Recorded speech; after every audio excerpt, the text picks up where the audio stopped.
రండి స్లోగా. భుజంగాసనం. భుజంగాసనం.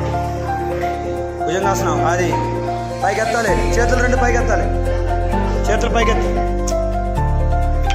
హ్యాండ్స్ పెట్టి సపోర్ట్. మెడ వెనక విరాలి.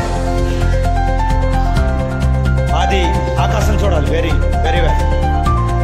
వన్స్ అగైన్ భుజంగాసనం నుంచి పర్వతాసనంలోకి వెళ్ళాలి. పర్వతాసనం. పర్వతాసన్.